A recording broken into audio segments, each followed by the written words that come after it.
아니다. 진보와 보수를 떠나 이제 방향 바뀌어 명령하는 날이다. 4월 10일 총선밖에 없습니다. 제대로 대한민국 살려봅시다. 다시 한번 우리가 해낼 겁니다. 간절하고 간곡한 마음으로 부탁드립니다. 제가 너무나 사랑하고 좋아하는 우리 친구 같은 이탄희 의원님 다시 한번 소개해 드릴 테니까 연호 부탁드리겠습니다. 얼마 전에는 우리 재외국민들이 유례 없는 최고 재외국민 투표율을 기록을 했습니다. 보셨죠? 4시간 달려와서 1분 투표하고 간다. 독일 살면서 30년 만에 처음 투표한다. 이런 사연들이 정말 많더라고요. 그러니까 해외에서 지난 2년 동안 얼마나 속이 타셨으면 다들 한 가지로 이야기해 주십니다. 이번 총선은 보수냐 진보냐 이거 아니다. 민주당이 더 잘했냐 국민의힘이 더 잘했냐 이거 아니다. 지금 우리나라가 큰일 났다. 이대로 가면 절대 안 된다. 방향을 틀어야 된다. 대통령, 정부, 여당에게 우리 마음을 좀 표현을 해야 되겠다. 이제 방향 바뀌어 명령하는 날이다. 전 국민들이 이렇게 말씀하고 있습니다. 우리 광진도 마찬가지죠? 네! 제가 이런 말씀도 들었어요. 2년 전에 심지어 본인이 직접 윤석열 대통령 선택을 했다. 그 다음에 1년 반 전에 지방선거 때 몰표 본인 손으로 줬다. 그런데 2년을 지켜봤더니 이건 정말 아니다. 이건 내가 생각했던 것도 아니다. 이것은 보수 정부도 아니다. 역대 어떤 보수 정부도 이 수준은 아니었다. 이렇게 하진 않았다. 이렇게 다들 말씀하고 계십니다. 40대가 경제의 허리인데 지금 40대 취업자 수가 20년 만에 최저치입니다. 지금 이자도 너무 올라서 이자 부담하다가 사람들이 보험을 다 해약하고 있어요. 개인회생 신청자 건수가 80년 만에 최저치입니다. 지금 윤석열 대통령이 어떻게 하고 있습니까? 부자 감세 계속하다가 나라 곳간이 비니까 돈 없다고 중산층 서민 지원하는 것들부터 다 줄였습니다. 집권 첫해 공공임대주택 관련된 예산 5조 원을 깎았고요. 작년에 R&D 투자 예산 5조 원을 깎았어요. R&D 투자 이거 다 일자리 예산입니다. 30대 40대 대학원생들 생계 지원 예산들이 이제는 지역화폐 예산도 깎고 있습니다. 이렇게 다 중산층 서민 지원을 다 깎아버리면 그러면 우리는 어떻게 살죠? 세금도 이제 안 거칩니다. 돈이 안 들고 경제가 죽어서. 작년에 세수 펑크가 그래서 56조 원이 났어요. 이거 80년 만에 처음입니다. 대한민국에 없었던 예산 사고였어요. 600조 넘는 우리나라 예산의 10분의 1을 1년 만에 날렸어요. 이게 얼마나 어리석습니까? 금고가 빈다고 나라 국간이 빈다고 중산층 서민 지원을 깎았는데요.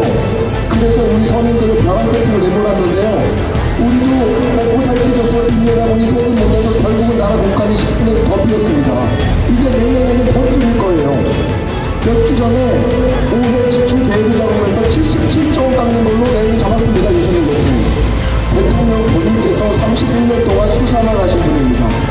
그러면 그 주변에라도 민생을 알고 명제를 아는 사람들이 써야 되잖아요. 쓰고 있어요? 아니요. 전혀 쓰지 않고 있습니다. 대통령실, 정부부서, 심지어 금융정책하는 금감원장, 몇 주 전에 만든 민생특보까지 전부 다 검찰 출신이 같이 했습니다. 이렇게 해가지고 경제위기 극복이 되겠습니까? 아니요. 전세 사기 대출로 전국에서 말한 1호 대책이 뭐였는지 아세요? 이 피해 주택을 매입하는 겁니다. 공공임대주택으로 만드는 거예요. 그렇게 발표해놓고 6개월 동안 전국에서 몇 채나 매입했을까요? 0채 했어요. 하나도 안 했어요. 여러분 이제 우리가 윤석열 정부를 2년 경험했잖아요. 평소에 상상하시는 수준을 좀 넘으셔야 돼요. 공공임대주택에서 5조 원을 깎아놓고 돈이 없는데 대책만 발표해놓고 되겠습니까? 바이든 날리면 욕설을 한 사람이 잘못입니까? 아니면 그걸 있는 그대로 중계하는 거 못 꺼내서 내보낸 사람이 잘못입니까? 바이든 날리면 자막 따랐다고 제지하기 시작했습니다. 김건희 특검법이 법 이름입니다. 그걸 김건희 여사 특검법이라고 존칭 안 했다고 제지했습니다. 믿겨지십니까? 이런 상황에서 우리가 또다시 기존에 해오던 관행대로 보수는 보수, 진보는 진보, 국민의힘은 또 국민의힘 이렇게 해서 표를 더 몰아주면 어디로 가겠습니까? 우리나라 어떻게 되겠습니까? 다 같이 죽습니다. 여러분 윤석열 정부는요 보수 정부가 아니라 대한민국 정치의 비극입니다. 여러분 우리나라에서요 남 죽이고 비난하고 조롱하고 모욕하고 이런 정치들이 지금 너무 많이 늘었습니다. 사람 죽이는 정치인과 사람 살리는 정치인 중에 어떤 정치인을 키워주시겠습니까? 살리는 정치인이요.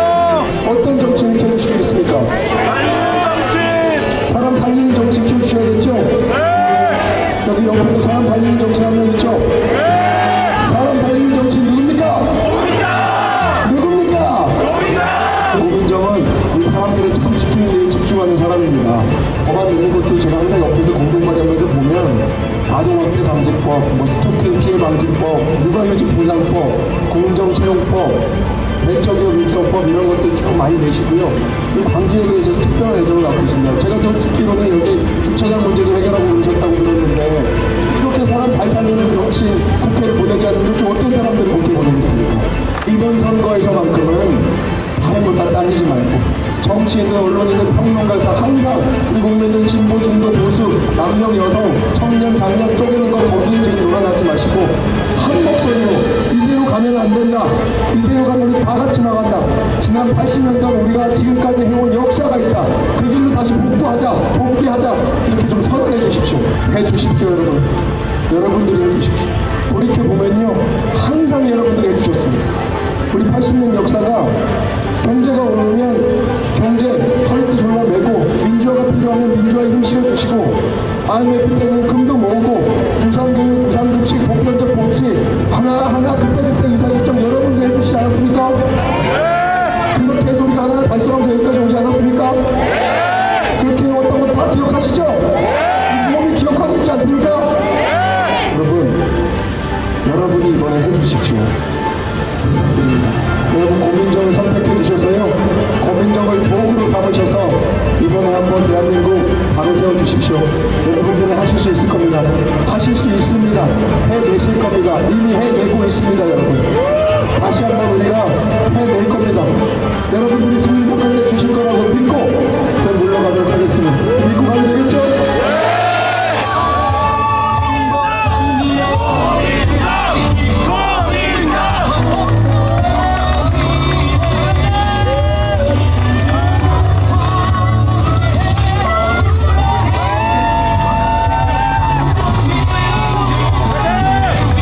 네, 오늘 많은 분들 이렇게 함께 즐겨주셔서 진심으로 감사드립니다. 힘들고 싸우는 일은 저 고민정이 여러분 대신해서 하겠습니다.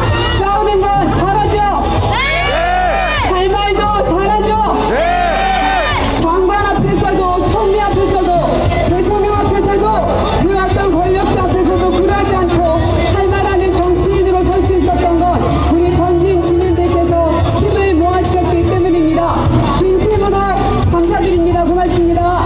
압도적인 승리로 대한민국의 국격을 반드시 바로 세우겠습니다. 여러분 믿어주시고 여러분이 고민정이 됐다 생각해 주시고 진보와 보수를 떠나 이번에 우리 한번 제대로 대한민국 살려봅시다. 대한민국 살릴 수 있겠습니까? 살릴 수 있겠습니까? 어떻게 우리가 만들었던 대한민국입니까? 코로나 그 어려웠던 시기에서도 경제를 살렸던 그런 대한민국입니다. 코로나 방역 대한민국이 너무나 잘한다. 외신에서 칭송하는 보도가 연일이었습니다.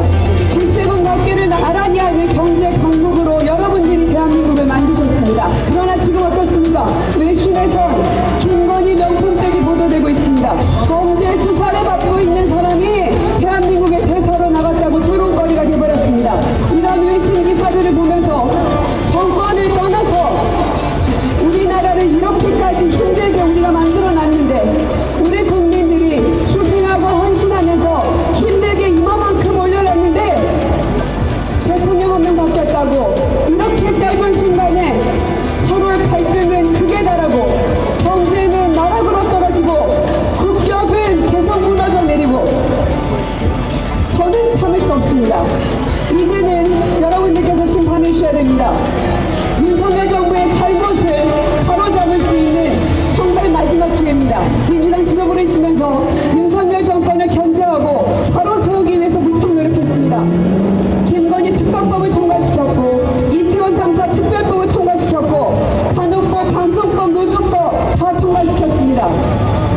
언론의 비판과 비난이 있었지만 굴하지 않고 우리 국회가 할 수 있는 역할을 다했습니다.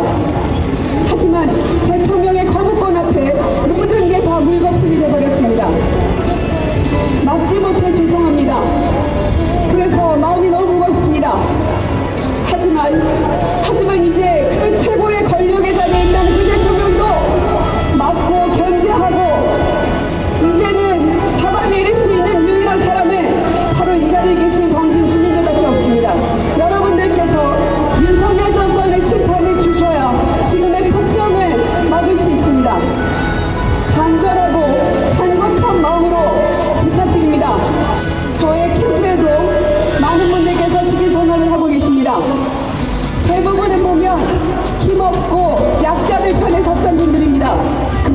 요구하는 이유는 저 국민적 합력 방송시키고자 함이 아닙니다. 더 이상은 살기가 너무 힘드니 제발 좀 힘 있는 국회가 대통령 좀 어떻게 해봐라 그런 거 아니겠습니까?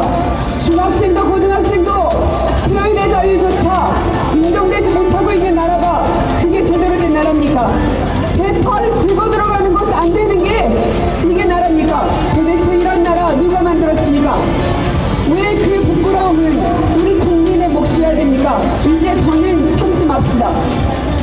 압도적인 승리로 윤석열 정권 심판해내지 않으면 지금의 폭정을 막을 수 있는 것은 아무것도 없습니다. 민주당을 지지하든 그 누구를 지지하든 윤석열 대통령을 찍었든 국민의 당원이든 상관없습니다. 지금의 폭정을 막을 수만 있다면 힘을 모아십시오.